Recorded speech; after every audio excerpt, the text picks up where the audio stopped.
Who doesn't like fudge? I certainly do. Today I'm going to show you how to make a really simple toasted almond and dark chocolate fudge.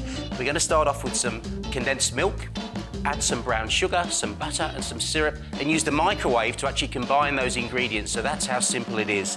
So in my bowl here, I've got the condensed milk. I'm going to add brown sugar.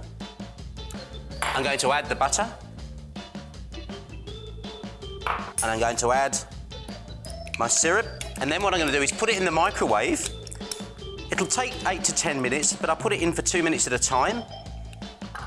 And just keep warming it through, taking it out and checking it every 2 minutes, stirring it, warming it through until I get bubbles on the top. So I'll start this in the microwave. Now here's a little tip for lining a baking tray. Take your Multix bake, take a piece out about the size of the tray, take your tray and some spray oil, give it a fairly generous coat inside, take the bake again and just press it into the oil, and you'll find then that your tray's perfectly covered, the paper won't pop out, and it's ready to put your actual mixture into. So here's our mixture. I've just pulled it out of the microwave. It's been in there for about 4 minutes now. It's starting to get really hot, it's very close.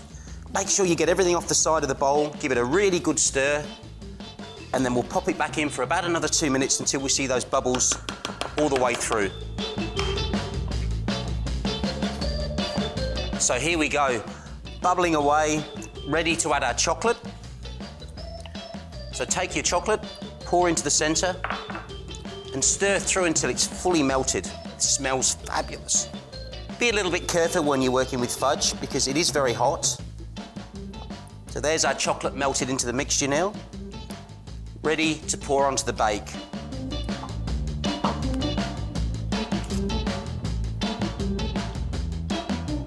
Pour into the centre of the tray so that the mixture runs nice and evenly out to the edges. Beautiful. Just a little bit of a shake, just to make sure it's nice and even, and give it a bit of a pat if you need to. You need a nice flat surface to work on with the almonds. So here's some toasted almonds, and what we want to do is make a nice pattern on the surface, a nice even pattern. So put them in a small amount at a time.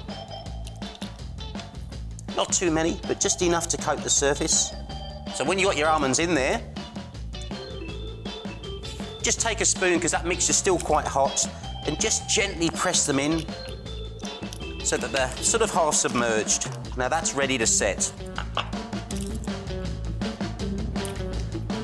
We've had this in a cool place now and it's been allowed to set.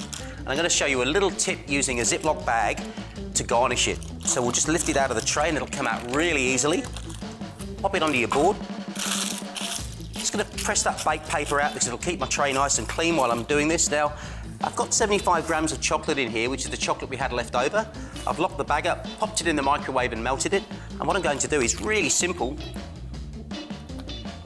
I'm just going to snip off a corner, tiny, tiny corner, and use this. And this is where you can get really creative. Just to decorate the top.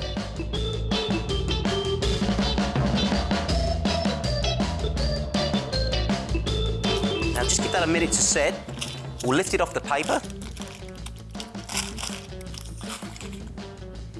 And that's ready to cut.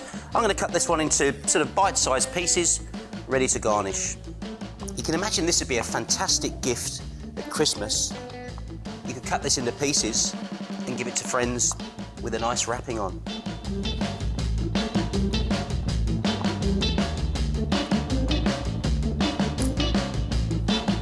I have to say, all I can smell at the moment is toasted almonds and chocolate. And probably one of my favourite things to do at the end of the day is to have a piece of chocolate with a big glass of naughty red. So there we go. Toasted almonds and dark chocolate fudge. Absolutely perfect for a gift and perfect for a glass of red wine.